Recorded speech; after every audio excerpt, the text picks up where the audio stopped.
Bonsoir à toutes et à tous et soyez les bienvenus dans ce premier numéro des lectures de Melkor. Afin de vous aider à trouver le sommeil, je vous lirai de temps en temps quelques passages de mes livres préférés. Et pour inaugurer cette nouvelle série, quoi de mieux que l'entrée coup d'envoi du dictionnaire amoureux du rugby de Daniel Herrero, et c'est édité chez Flammarion. Coup d'envoi. Un passionné de rugby ne manquerait pour rien au monde le coup d'envoi d'un match, qui donne la température et annonce la couleur.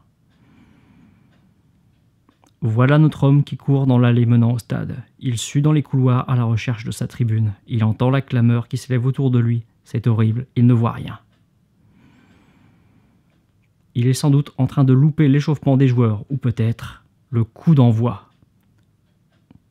Non, il n'ose pas y penser. Ce serait comme trouver une mouche dans son banana split, comme faire une tache sur sa belle chemise blanche juste avant la noce. Un grand gâchis. Une catastrophe. Il a un caillou dans sa chaussure, son écharpe lui engonce sérieusement le cou et sa casquette tombe mollement sur son front. Mais tant pis, il court encore. Là, tout à coup, il voit la lumière scintillante qui l'appelle. Il s'engouffre dans l'ouverture, il grimpe 4 à 4 les escaliers pour s'asseoir à sa place. Ouf, c'est bon. Les joueurs viennent d'entrer sur le terrain. L'amateur n'a pas le temps de reprendre son souffle, que ça y est, ça va commencer.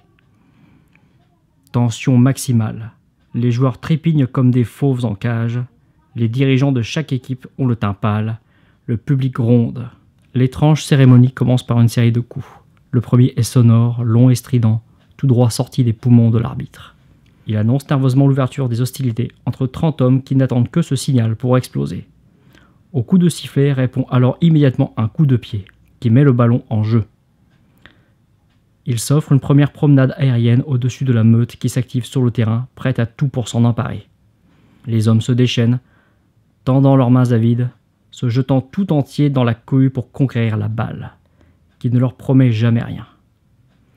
En lévitation au-dessus de leur tête, elle s'entoure d'une aura céleste, comme sourde aux appels stridents qui la pressent de redescendre, comme insensible aux supplications des fidèles en transe. Son vol suspend le temps dans le stade en ébullition. La loi de la gravité finit par l'emporter, et la seule chose divine qui flottait en l'air se charge de l'électricité ambiante et redevient la simple balle de cuir que l'on va s'arracher. Elle s'offre à la canopée des mains ouvertes et résonne alors le son rauque des premiers chocs. La suite est une autre histoire.